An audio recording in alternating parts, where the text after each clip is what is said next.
Technology के हिसाब से इंडिया हमसे बहुत आगे है।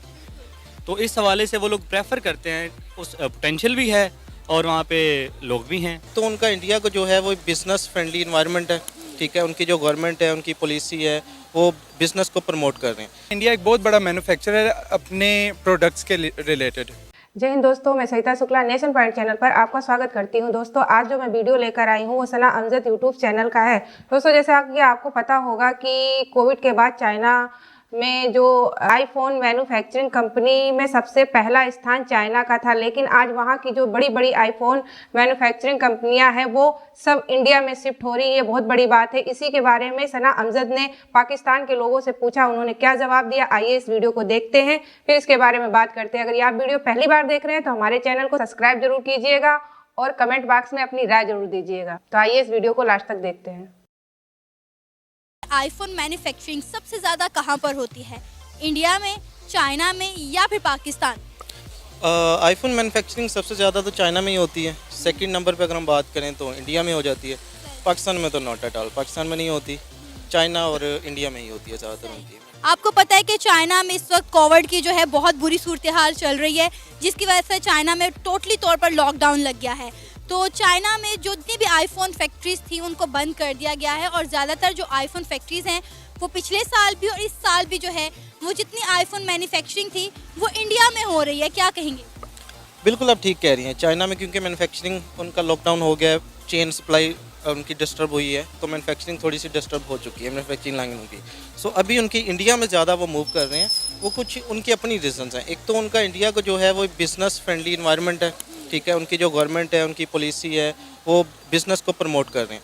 सेकंड नंबर पे वो एक टेक्नोलॉजी हब बनता जा रहा है। जैसे आप देखें कि कितने उनके अभी फ्रीलांसर्स आ रहे हैं, टेक्नोलॉजी पे काम कर रहे हैं, जो आईटी के, उनकी स्किल्ड लेबर एक प्रोडक्शन ज़्यादा है एज़ कम्पेयर टू पाकिस्तान। जैसे चाइना में एक स्किल्ड लेबर प्रोड्यूस होती है, ऐसी स्किल्ड लेबर है। थर्ड नंबर पे हम बात करें, क्योंकि नो डाउट इंडिया भी एक डेवलपिंग कंट्री है और साउथ एशिया का कंट्री है, तो उसमें भी जो लेबर है वो एज़ कम्पेयर टू बाकी कंट्री सस्ती होती है। तो जो इसलिए एप्पल को जो उनको मैन्युफैक्चरिंग चाहिए होती है वो इंडिया से उनको बेहतर मिल रही है, तो वो इंडिया में इसलिए वो ज़्यादा मूव कर रहे हैं। तो पाकिस्तान में एज़ कम्पेयर टू ये हालात ऐसे नहीं है। अभी आप देखेंगे पॉलिटिकल टर्मोइल होता है और फाइनेंशियल अनस्टेबिलिटी भी होती है, सोशल कुछ इश्यूज़ भी हैं हमारे, बिज़नेस फ्रेंडली इन्वायरमेंट भी नहीं होता। जैसे देख लें आप, इलेक्ट्रिसिटी शॉर्टेज होती है, FBR के इश्यूज़ होते हैं, कोई बिज़नेस स्टार्ट करता है। तो ये सारी चीज़ें हैं जो एक इफ़ेक्ट करती हैं किसी भी कंपनी को देखने के लिए कि वो अपना मैन्युफैक्चरिंग हब कहाँ पे शिफ्ट करे। क्या वजह है कि पाकिस्तान में उस तरह से इन्वेस्टर नहीं आता, उस तरह से कोई भी मैन्युफैक्चरिंग प्लांट नहीं आता जिस तरह से लोग इंडिया में जाना पसंद करते हैं? इंडिया एक मैन्युफैक्चरिंग हब बन चुका है। देखिए, पाकिस्तान में अगर इन्वेस्टर है ना, सबसे पहले वो देखता है कि वो इन्वेस्ट करेगा तो उसकी इन्वेस्टमेंट ग्रो कितनी होगी। अब पाकिस्तान के अपने इश्यूज़ हैं, लाइक यहाँ पे इन्वेस्टर है, फर्स्ट ऑफ ऑल तो उसे सर्टेनिटी नहीं है कि उसका बिज़नेस ग्रो कर पाएगा या नहीं कर पाएगा। उससे लेबर, स्किल्ड लेबर नहीं मिलेगी। सस्ती तो मिल जाएगी, चीप लेबर मिल जाएगी, लेकिन स्किल्ड नहीं मिलेगी। आप देखेंगे हमारे यहाँ स्किल्ड लेबर का भी इतना रुझान नहीं है। या एक ट्रेडिशनल एजुकेशन चल रही होती है या एक अनएम्प्लॉयमेंट वाला सीन है, अनएजुकेटेड लेबर होती है। फर्स्ट ऑफ ऑल तो उसे स्किल्ड लेबर नहीं मिलेगी। सेकेंडली आप देखें कि हमारा गवर्नमेंट की पॉलिसीज़ वो बिज़नेस फ्रेंडली नहीं है। अभी भी रिसेंटली आपने देखा कि कैसे बिज़नेस कम्युनिटी एहतजाज कर रही होती है, कभी फैसलाबाद वाले कि हमें गैस सप्लाई करें, हमें बिजली के टैरिफ्स में हमें टैक्स ना ऐड करें। कभी गवर्नमेंट की पॉलिसीज़ होती हैं, IMF के अब लोन्स आ गए तो वो सारा बिज़नेस कम्युनिटी पे प्रेशर पड़ जाता है। तो ये सारी वजह होती है। फिर पॉलिटिकल टर्मोइल देखें, उनको अब इन्वेस्टर को सर्टेनिटी नहीं है। लेट्स से एक एग्जांपल लें कि अभी उन्होंने जैसे कोई फाइलर पर, नॉन फाइलर पर कोई टैक्स ऐड कर देती है कभी कोई गवर्नमेंट। अब उनको पता नहीं होता कि नेक्स्ट गवर्नमेंट कौन आएगी, कौन सी आएगी और क्या पॉलिसीज़ लेके आएगी। एक पॉलिटिकल अनसर्टेनिटी भी होती है। हमने हमेशा अपना मुआवजा इंडिया के साथ किया है, लेकिन इंडिया कहाँ से कहाँ पहुँच गया और हम कहाँ से कहाँ पहुँच गए। हमारे मुल्क में अभी तक पॉलिटिकल स्टेबिलिटी ही नहीं आ रही, जबकि अगर इंडिया की बात करें तो वो इतनी ज़्यादा मैन्युफैक्चरिंग कर रहे हैं कि इंडिया मैन्युफैक्चरिंग हब बन चुका है। हर लिहाज से वो चीज़ें इंपोर्ट करने की बजाय एक्सपोर्ट पर ध्यान देता है, जिसकी वजह से उनकी जो है इकॉनमी भी दिन ब दिन बढ़ रही है। और बाकी हाँ, अगर बात करें हम अपनी, तो हमारे मुल्क का जो हाल है वो आपके सामने। देखिए, इंडिया से हम कंपेयर इसलिए करते हैं, एक तो वो हमारा इमीडिएट नेबर है। सेकंड बात ये है कि वो हमारा डायरेक्ट और इनडायरेक्ट, अब जैसे भी कहें कि वो हमारा एक एनिमी भी है और हमारा एक एज़ कम्पेयर टू, हमेशा आप उससे कंपेयर कर रहे होते हैं जिससे आपको एक होती है, ठीक है। अब हम हर चीज़ इंडिया से कंपेयर कर रहे हैं कि देखिए जी इंडिया कहाँ पे चला गया। एक फर्स्ट ऑफ ऑल बड़ी रीज़न तो ये है कि दोनों एक ही मदरलैंड से निकले हैं, दोनों एक ही डेट पे निकले हैं। ठीक है, दोनों के ऑलमोस्ट सेम इक्विवेलेंट सब कुछ था, उनकी पॉलिटिकल लीडरशिप, उनका सब कुछ। तो इसलिए फिर कंपेयर किया जाता है कि देखें वो 47 से कहाँ चला गया और हम 47 से कहाँ पे पहुँच गए। अब देखें इसमें डिफरेंट रीजंस आ जाती हैं। एक तो उनकी पॉपुलेशन, अब देखिए पॉपुलेशन जो होती है वो एक कंज्यूमर मार्केट भी प्रोड्यूस करती है, ठीक है। अब जब कंज्यूमर मार्केट प्रोड्यूस करेगी तो इंटरनेशनल जो मैन्युफैक्चरिंग होती है, इंटरनेशनल जो ब्रांड्स होते हैं वो वहाँ पे ज़्यादा फोकस करते हैं। जैसे अब अमेरिका है वो इंडिया को अपने हब में लेता है, वो इसलिए कि इंडिया में एक बड़ी कंज्यूमर मार्केट है, इसलिए। बाकी इसके अलावा इंडिया की जो इतनी पॉपुलेशन है उसमें देखिए इश्यूज़ उनके भी हैं, बट इश्यूज़ उनके भी हैं। अब देखिए खालिस्तान वाला है, सिखों वाला, हिंदू वाला, मुस्लिम वाला, पॉलिटिकल उनके इश्यूज़ देख लें, सारे इश्यूज़ हैं। पाकिस्तान में भी इश्यूज़ हैं। अब क्योंकि पाकिस्तान की वो पॉपुलेशन कम है तो यहाँ पे पॉजिटिव थिंग्स कम होती हैं, नेगेटिव ज़्यादा हाईलाइट हो जाती हैं। तो इंडिया में पॉजिटिव ज़्यादा हाईलाइट हो जाती हैं, नेगेटिव भी होती हैं, बट उसका एक अपना इन्फ्लुएंस होता है, उसकी लॉबी स्ट्रॉन्ग होती हैं, उसका अपना एक इन्फ्लुएंस है जिसकी वजह से वो नेगेटिव थिंग्स को अंडरमाइन कर जाता है और अपनी पॉजिटिव थिंग्स को हाईलाइट कर देता है। अदरवाइज इश्यूज़ आर देयर, वहाँ पे ज़्यादा इश्यूज़ हैं पाकिस्तान से अगर हम कंपेयर करें तो। सर आपको क्या लगता है कि आईफोन की मैन्युफैक्चरिंग सबसे ज़्यादा कहाँ पर होती है? 3 ऑप्शन मैं आपको दूंगी, इंडिया, चाइना या फिर पाकिस्तान। चाइना। ये आपको क्यों लगता है? उसकी वजह ये कि चाइना जो है वो जो उसके अपने लोग हैं उनको अपॉर्चुनिटीज़ देता है, और दूसरा वहाँ पे पूरी दुनिया को वो जो अपने काम वर्कर्स जो है वो बड़े सस्ते प्रोवाइड करता है। उससे ये होता है कि उसके जो अपने लोग हैं वो काम पे भी लगते हैं और दूसरों को भी आसानी होती है और सस्ते में पड़ता है। सर आपको पता है कोविड की वजह से चाइना में मुकम्मल तौर पर लॉकडाउन लग गया है। बहुत सारी बड़ी बड़ी जो आईफोन मैन्युफैक्चरिंग फैक्ट्रीज थी वो बंद हो गई हैं, और यहाँ तक कि बहुत सारी जो फैक्ट्रीज हैं वो चाइना से इंडिया में भी शिफ्ट हो रही है। क्या कहेंगे आप इस हवाले से?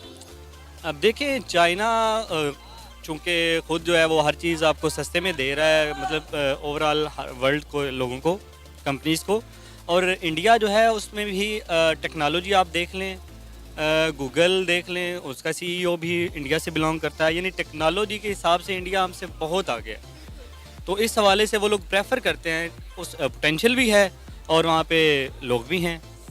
सर अब जो टाटा की जानिब से भी है इंडिया में आईफोन मैन्युफैक्चरिंग शुरू हो रही है जिसके ऊपर लिखा होगा मेड इन इंडिया, क्या कहेंगे इंडिया की कितनी बड़ी अचीवमेंट है ये? इंडिया की बहुत बड़ी अचीवमेंट है। आप देखिए लोग बल्कि वर्ल्ड जो है उन पे एतबार करती है और हमें कोई पूछता नहीं है।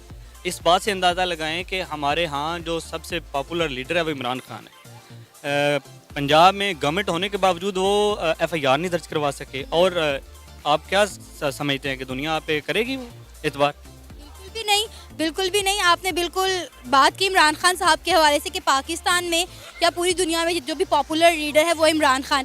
इमरान खान जो खुद हैं वो इंडिया की तारीफ़ें करते नहीं थकते। कभी वो इंडिया की फॉरेन पॉलिसी की तारीफ़ कर रहे होते हैं, कभी वो इंडियन गवर्नमेंट की तारीफ़ कर रहे होते हैं, कभी वो उनके फॉरेन मिनिस्टर की तारीफ़ें कर रहे होते हैं। वो तो खुद उनकी पॉलिसीज़, उनकी तरक्की और उनके अचीवमेंट पर बातें कर रहे होते हैं। देखिए अचीवमेंट कोई भी करता है तो उसकी तारीफ़ करनी चाहिए, चाहे वो आपका दुश्मन ही क्यों ना हो।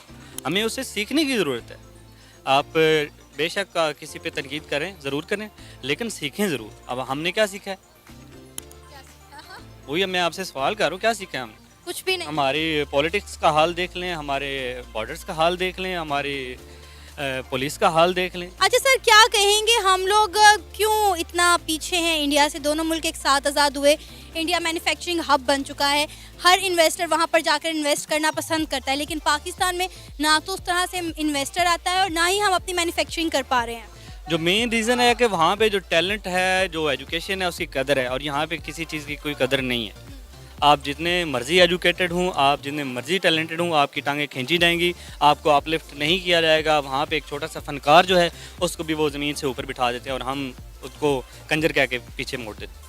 तो सर कब तक ये हालात चलते रहेंगे? अगर हम बात करें इंडिया और पाकिस्तान की तो हमारा हमसाया मुल्क है, हमारा हमेशा से एक मुआवजा रहता है इंडिया के साथ, लेकिन इंडिया ने जब से अपनी मैन्युफैक्चरिंग स्टार्ट की है, हर छोटी से बड़ी चीज़ अपने मुल्क में मैन्युफैक्चर कर रहे हैं। वो इंपोर्ट करने के बजाय एक्सपोर्ट पर ज़्यादा ध्यान दे रहे हैं, जिसकी वजह से उनकी मुआशरत भी बेहतर हो रही है। लेकिन हम लोग कहाँ पर एग्जिस्ट कर रहे हैं? हमारे यहाँ जब तक ये जो लोग हैं ना, जिनको हम कहते हैं कि उन्होंने हम पे अपना कब्ज़ा जमाया हुआ है, जब तक हम उनसे नहीं लड़ेंगे हम आगे नहीं बढ़ सकते। हम जो मर्ज़ी कर लें। इवन यहाँ पे अंदाज़ा लगाएं कि इस वक्त जो हमारी शुगर इंडस्ट्री है, हमारे पास बहुत ज़्यादा चीनी पड़ी हुई है। शुगर मिल्स वाले कह रहे हैं कि इसको आप एक्सपोर्ट कर लें, लेकिन गवर्नमेंट जो है वो उस पर ध्यान नहीं दे रही। फिर वो कहते हैं कि हम पीछे जा रहे हैं। अच्छा जैसा कि आपको पता है कि इस वक्त चाइना में कोविड की जो सूरत हाल है दिन ब दिन काफ़ी संगीन होती जा रही है। वहाँ पे लॉकडाउन की वजह से बहुत सारी आईफोन मैन्युफैक्चरिंग फैक्ट्रीज जो हैं वो बंद हो गई हैं, और बहुत सारी जो बड़ी बड़ी फैक्ट्रीज हैं वो इंडिया मूव हो रही हैं, क्या कहेंगे आप इस हवाले से? ओबियसली इंडिया की मैन पावर और जो लेबर फोर्स है वो हमसे काफ़ी ज़्यादा है, और चाइना की भी लेबर फोर्स इक्वलेंट टू उन्हीं की थी, तो ओबियसली एक ये बहुत बड़ा फैक्टर है। दूसरा, इंडिया एक बहुत बड़ा मैन्युफैक्चरर है अपने प्रोडक्ट्स के रिलेटेड, तो उनके पास उस चीज़ का एक्सपीरियंस भी है, उसकी चीज़ की टेक्नोलॉजी भी है, उस चीज़ की रिपेयर और मेंटेनेंस करने वाले लोग भी हैं। तो obviously at the end of the day it all comes down to a technical labour force. अगर टेक्निकल लेबर फोर्स होगी जो कि चाइना के पास थी, क्योंकि उनके घर घर में इवन एक इंडस्ट्री लगी हुई है, एक small size industry, medium size industry, इसी तरह इंडिया में भी है। तो दोस्तों, जैसा कि आपने इस वीडियो में देखा कि सना अमजद खान ने पाकिस्तान के लोगों से पूछा कि चाइना की बहुत सारी जो मैन्युफैक्चरिंग कंपनियां हैं वो इंडिया में शिफ्ट हो रही हैं, तो पाकिस्तान के लोगों की क्या राय रही वो तो आपने वीडियो में देखा ही होगा।